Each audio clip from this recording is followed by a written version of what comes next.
Eclesiastes, no capítulo 2, vamos ler 2 versículos, o versículo de número 4 e o versículo de número 5. Diz assim a palavra do Senhor: Eu fiz para mim obras magníficas, edifiquei para mim casas, plantei para mim vinhas, fiz para mim hortas e jardins e plantei neles árvores de toda espécie de fruto. Amém? Podeis vos assentar. Essa semana foi uma semana bastante, ou melhor, a semana passada foi uma semana bastante corrida, muitas atividades. E nós terminamos essa semana com a nossa escola bíblica, que foi na sexta-feira e no sábado. E tivemos um momento muito especial da parte do Senhor. Nós recebemos muito do Senhor nesses 2 dias, aqueles que vieram. E tiveram alguns que participaram na sexta-feira e não puderam participar no dia de ontem. Mas ontem aprove ao Jadson de estar conosco também, e ele gravou as 2 ministrações. Então, os irmãos que não puderam vir ontem, mas que participaram no sábado, conversem com o irmão Jadson depois do culto, e vocês terão esse material nas suas mãos, porque eu creio que o Senhor tinha algo completo para as nossas vidas. Amém?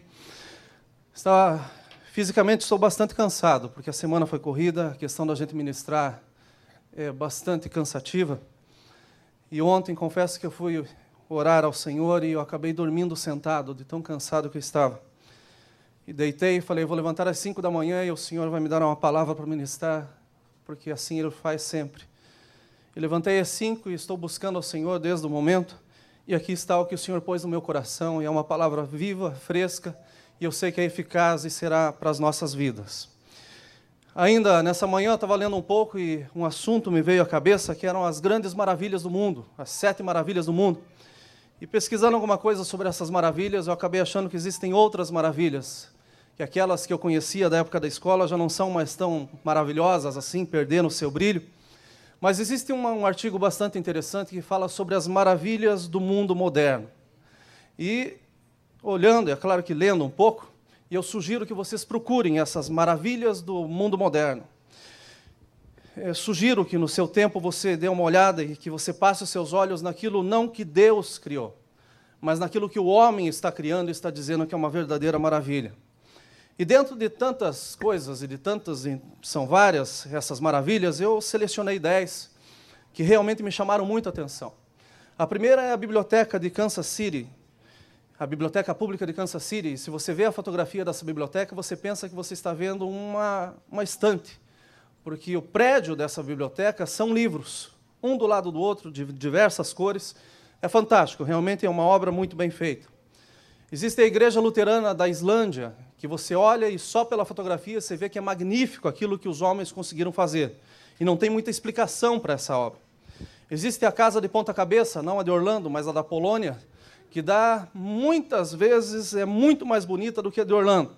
Ainda na Polônia existe uma casa distorcida. Tiraram uma fotografia, distorceram essa foto e fizeram uma casa. E quando você vê a foto da casa, parece que você está com um problema nos olhos, mas é real. Existe o Shopping Center na Inglaterra, que a própria luz do sol ilumina o shopping 24 horas por dia. Fantástico que foi feito pela mão dos homens. Existem também o Jardim Botânico na Inglaterra, e mesmo que eu não goste tanto de flores, mas realmente as paisagens, as fotos são maravilhosas. A biblioteca em Nice, na França, também é algo que chama bastante atenção.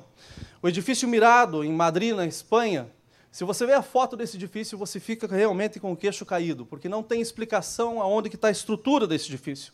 Tem uma casa no Novo México que se chama Nautilus, e é uma casa que foi feita todinha com pedaços eu ia falar, não é telha, é azulejo. E é uma casa muito bonita e a concepção dessa casa tem chamado a atenção nesse momento. E existe um complexo residencial que se chama 67, que está no Canadá, e você não consegue entender por onde que as pessoas entram nas suas casas, porque é um agrupamento de casas uma em cima da outra e você não sabe aonde que tem porta. É muito interessante. E é interessante que por trás de tudo isso daí, as mãos que estavam eram mãos de homens, não era mão de Deus.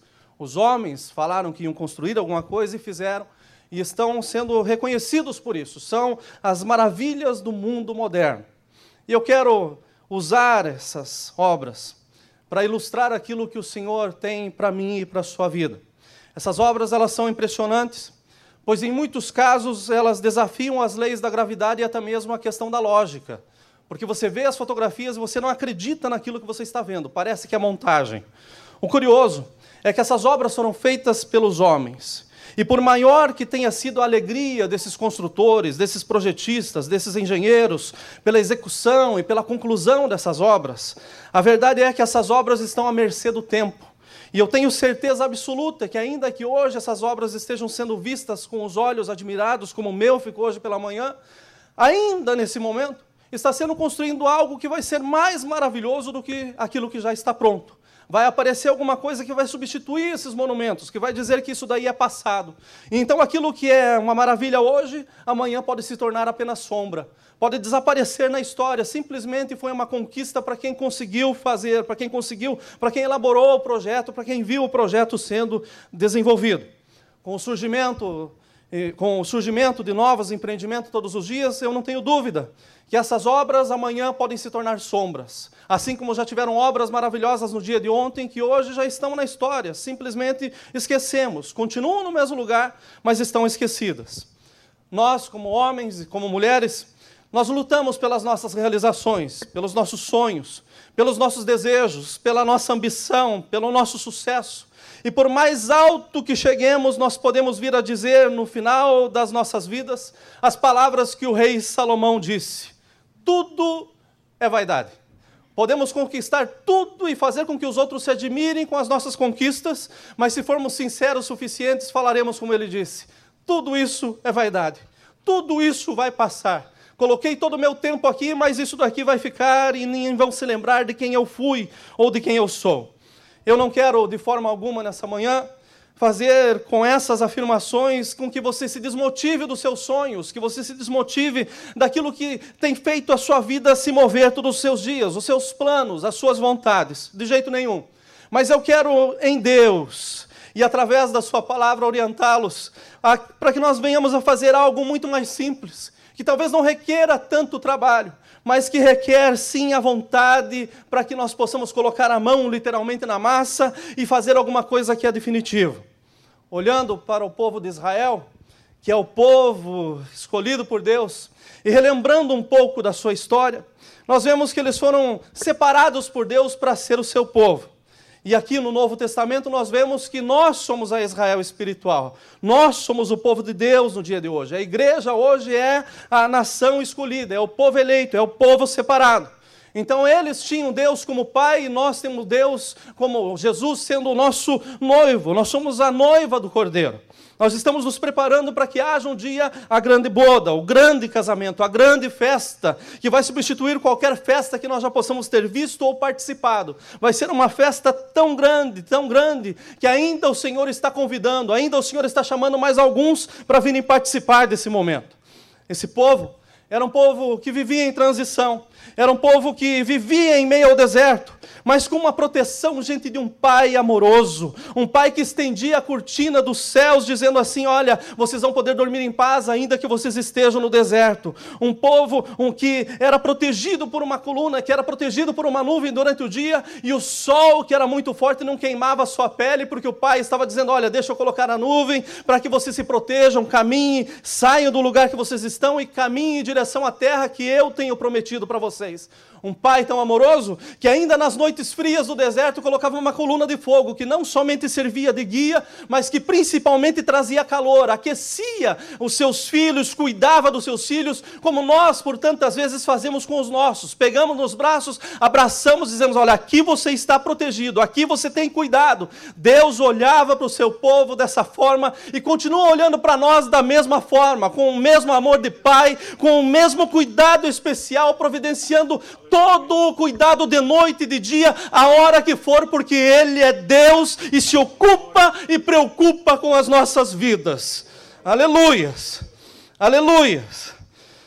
Um povo com um pai amoroso, que não deixava faltar alimento na mesa, que não deixava faltar água, que não deixava faltar vestes. A Bíblia fala que os sapatos cresciam nos seus pés, a roupa continuava no seu corpo, não tinham necessidade de nada, em todo o tempo o Pai estava ali. Porém, era um povo que carregava a sua casa nas costas, era um povo que não tinha endereço fixo, Era um povo que estava no deserto e por isso vivia passando de um ponto para o outro. E esta expressão de carregar a casa nas costas tem me chamado a atenção. Porque tem muitos crentes que ainda hoje continuam carregando as suas casas nas costas. Estão lutando para ter um dinheirinho mais ou para fazer com que o dinheiro crie perna. Estão esquentando o almoço, requentando a comida, requentando novamente, até que essa acabe porque não tem condições de comprar algo novo e colocar alguma coisa nova no prato.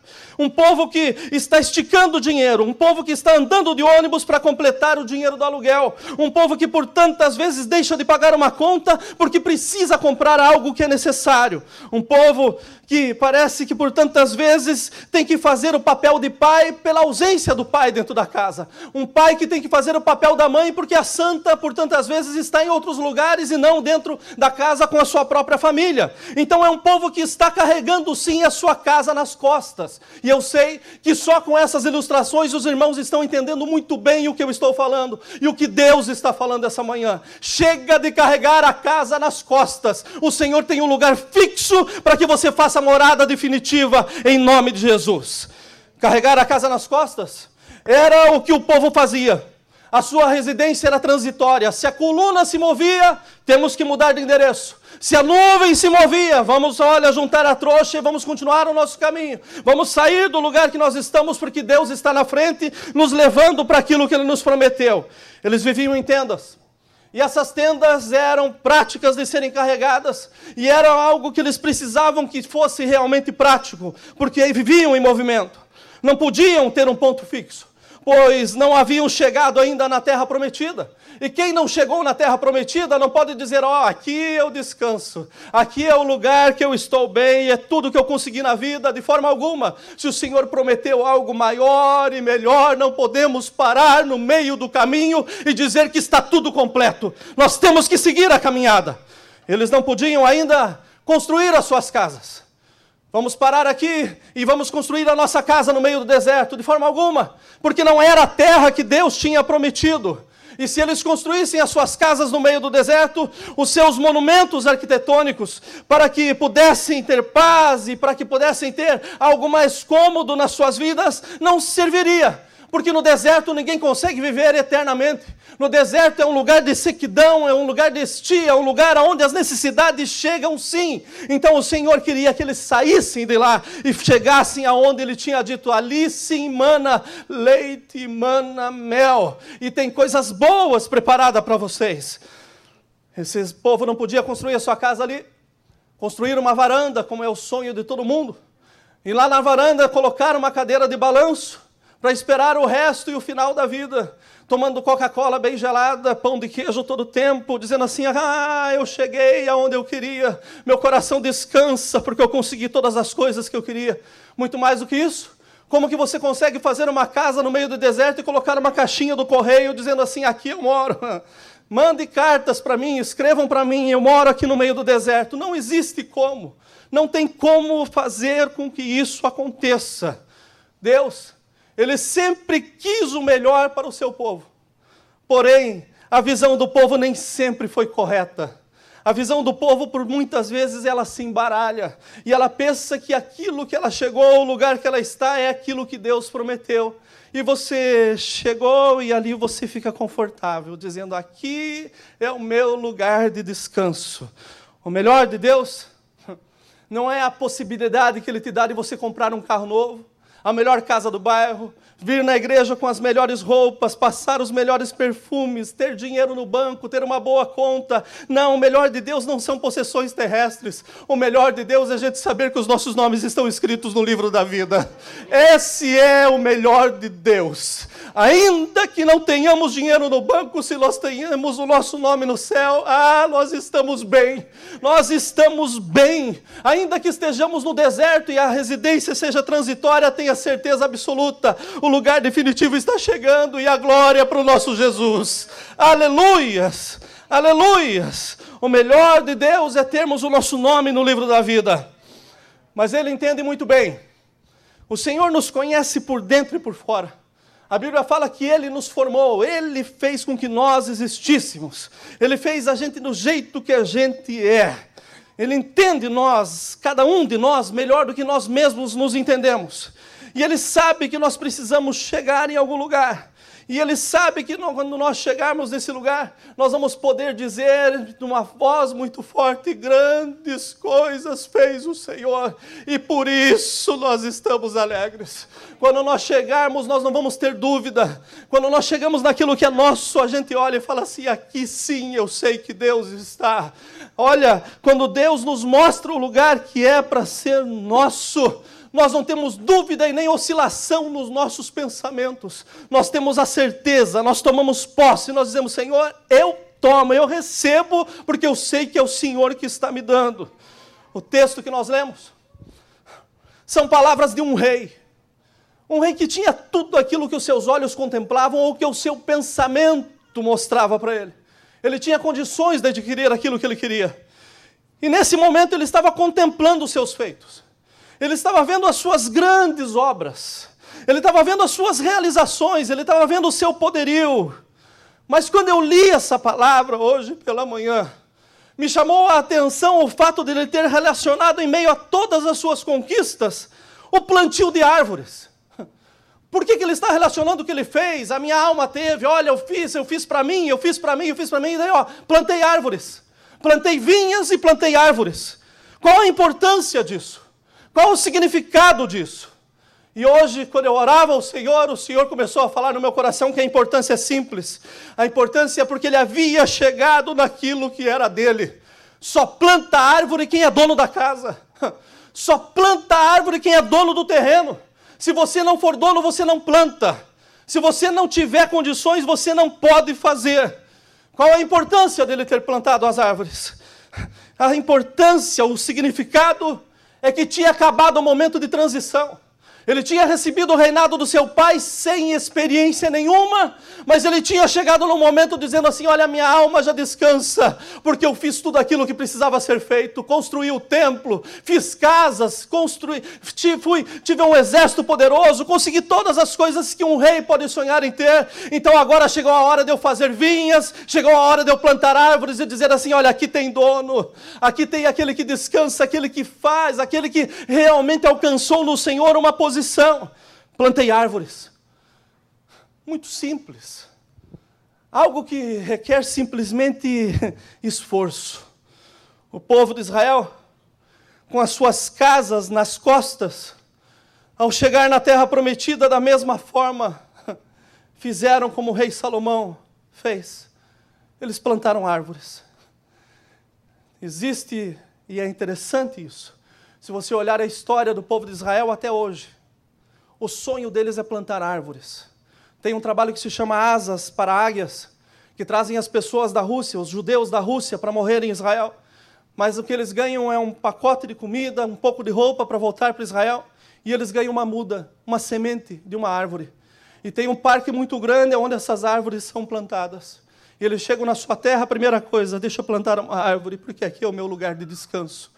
Deixa eu plantar uma árvore, porque aqui é a minha casa, aqui é o meu endereço, aqui é o lugar que eu vivo. O povo de Israel faz isso já por muitos anos, por milênios, dizendo com 100 palavras: acabou aquilo que era transitório, acabou o passageiro, chegou o definitivo.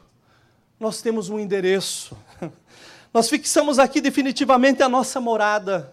O nosso Deus, o Pai das nossas famílias, nos deu uma casa. Plantemos uma árvore. Vamos mostrar que tem um dono nesse jardim, para que todos saibam que aqui tem alguém que crê no futuro.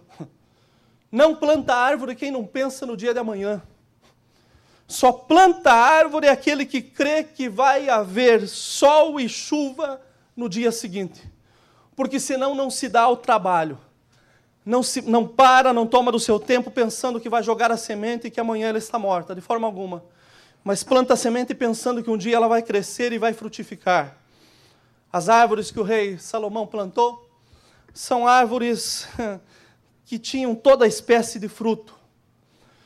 Mas foi necessário tempo para que a semente se tornasse num broto, o broto em uma pequena árvore, essa árvore crescesse. E quando essa árvore atingisse a sua maturidade, ela começava a dar os seus frutos. Tudo no seu tempo. em todo esse processo de crescimento, eu vejo não somente aquilo que é externo, mas eu fico imaginando das raízes. Toda árvore tem que ter uma raiz.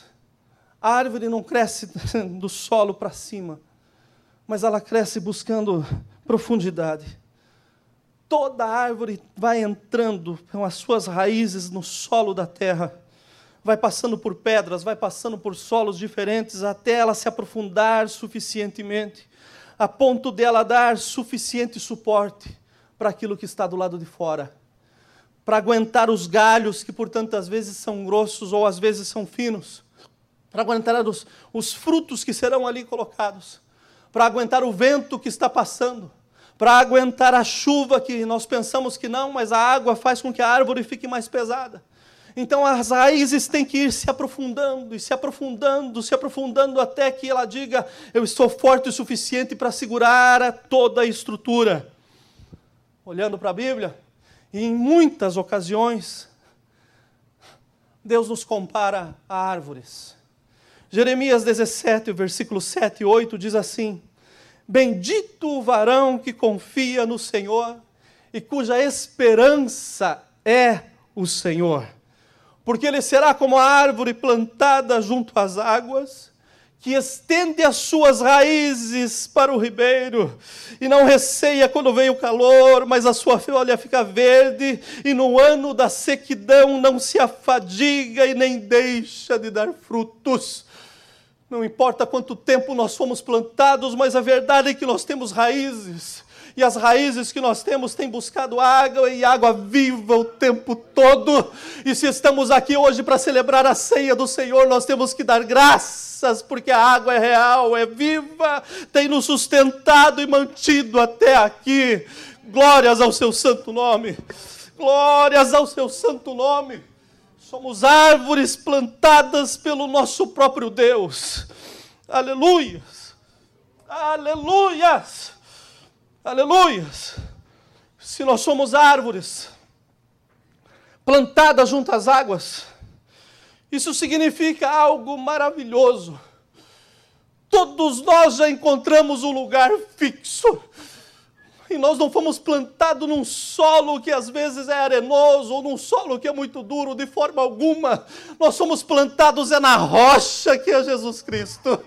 Aleluias! Aleluias! Espiritualmente nós entendemos o que está sendo falado.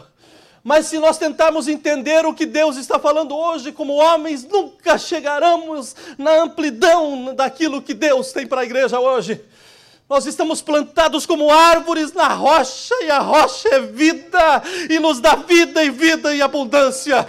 Nós temos endereço fixo, graças aos méritos do nosso Senhor Jesus Cristo na cruz do Calvário. Aleluias! Nós temos um endereço, e mais do que isso, nós temos uma caixinha do correio, que tem palavra fresca, viva, todos os dias para a nossa vida. Aleluias! Aleluias! Não estamos em transição, não estamos de passagem, não levamos a nossa casa nas costas, não vivemos de lugar em lugar, nós vivemos estabelecidos em Jesus Cristo. Aleluias! Aleluias! Aleluias! Glórias ao teu nome, Senhor. Muito obrigado, Senhor Jesus. Muito obrigado, Senhor. Aleluias! Aleluias! Glórias ao teu nome, meu Jesus. Glórias ao teu nome, meu Jesus.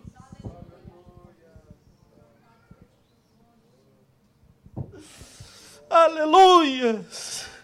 Aleluias. Mas é natural, ao longo dos dias, nós notarmos que por mais que nós tenhamos essa certeza, a incerteza pode tentar nos atacar, nos fazendo cativos de pensamentos que às vezes são frustrantes. A decepção do dia a dia parece fazer com que nós não nos sintamos como uma árvore, principalmente como uma árvore frutífera. Parece que por muitas vezes nós estamos plantados, mas parece que Deus simplesmente vai chegar e cortar não os galhos que estão secos, mas vai nos cortar todo e tirar para fora. O Senhor nos ama. E ainda tem tempo de árvores que estão quase morrendo, receber da água da vida e serem frutíferas uma vez mais. Aleluias! Aleluias! O dia de Santa Ceia é assim. É normal que a igreja fique vazia, porque os erros do mês, as coisas que acontecem durante o mês, ao invés de serem acertadas com Deus, que é aquele que restaura, fica sendo acertada do lado de fora e depois vem pessoas cheias de culpa. O Senhor não me quer mais. Meu querido, o melhor lugar de conserto é aqui. Se tem um lugar de restauração é a casa do Senhor. Televisão não te restaura, amizade com os amigos não restaura, churrasco na praia não te restaura, você conseguir andar no seu carrão novo não te restaura, mas você se colocar aos pés de Jesus Cristo, você sai novo. Aleluias! Aos pés de Jesus todas as coisas são novas. Dia de Santa Ceia assim, e eu já não estranho mais. Não estranho porque eu sei que o Senhor cuida daqueles que são seus. E ainda aqueles que fogem, o Senhor os alcança. Jonas tentou fugir, mas não foi muito longe, não. Eu vou para o caminho que eu quero. Tá bom, eu vou te dar uma carona no submarino. Você vai voltar para a minha presença. Você pode ir para onde você quiser, pode fugir para onde você quiser. O Senhor te alcança. Ele te alcançou aqui hoje de manhã. Você pensou que não tinha mais saída, que não tinha mais jeito. Olha, deixa eu te falar que você está plantado no Senhor, sim. E se você não está dando fruto, ou se você está se sentindo seco hoje, tem água da vida. Tem pão da vida nessa casa. Sem barulho, mas com presença. O Espírito Santo está aqui. O Espírito Santo está aqui. Aleluias! Então passa o tempo e nós vemos os nossos galhos espirituais secos. Nossas folhas de relacionamentos estão caindo ou estão sendo levadas com o tempo. Por uma palavra maldita, por um desentendimento que tivemos, por alguma coisa que falamos, um pensamento mal expressado, alguém que disse o que você não disse, alguma coisa que aconteceu, e de repente os relacionamentos começam a ficar meio que caídos e você fica entristecido, mas você veio para a igreja para celebrar, porque Santa Ceia é celebração, e daí você fica pensando, e agora, o que eu faço da minha vida? Como que eu vou conseguir continuar? Outros pensam que as raízes parecem ter sido firmadas em um solo de areia, e o vento da vida está colocando em risco de você cair e de apodrecer. Deixa eu te falar que aquele que está na mão de Deus, Deus não solta de forma alguma. Aqueles que se entregaram ao Senhor, o Senhor tem um propósito sim. Ainda que as circunstâncias sejam contrárias, o nosso Senhor sendo ao nosso favor, tudo vai ser bom. O final é maravilhoso. Glórias a Deus. Quero terminar essa mensagem porque eu sei exatamente o que Deus quer fazer aqui. Porque eu estava na minha casa, como já disse, desde cedo, na presença do Senhor, e o Senhor falando comigo, dizendo, olha, o culto vai ser rápido, não se preocupa com o tempo, não se preocupa com liturgia, mas tenha certeza que eu estou lá. Se preocupe em saber que eu vou fazer milagres essa manhã. Essa manhã tem coisa nova, tem água nova, tem o rio da vida jorrando aqui no meio, e tem vidas restauradas para o nome de Senhor Jesus Cristo.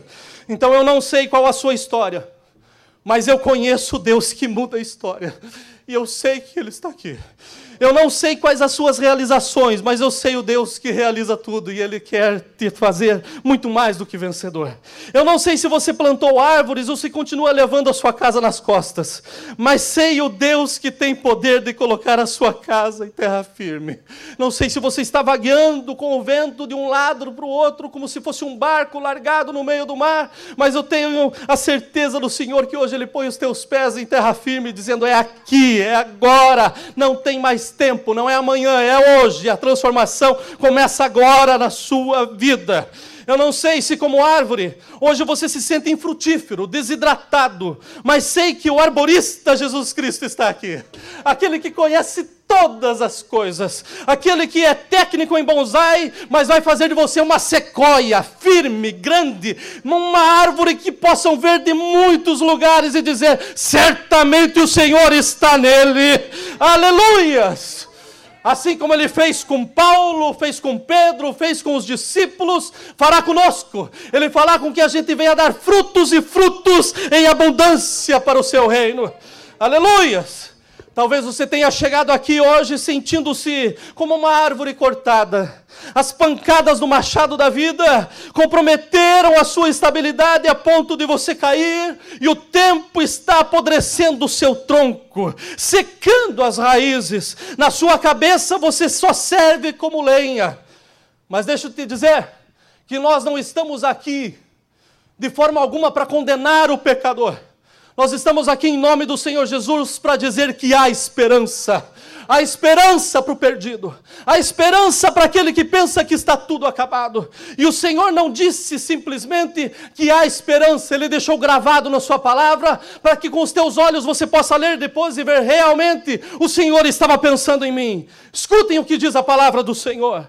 Porque há esperança para a árvore que, se for cortada, ainda se renovará, e não cessarão os seus renovos. Se envelhecer na terra a sua raiz, e se morrer o seu tronco no pó. Termina aí, pastor? Não, porque agora chegou a hora da água da vida. Ao cheiro das águas, brotará e dará ramos como a planta. Aleluias, glórias ao teu nome, glórias ao teu nome, Senhor, glórias ao teu nome, porque nós estamos hoje reunidos aqui no cheiro das águas.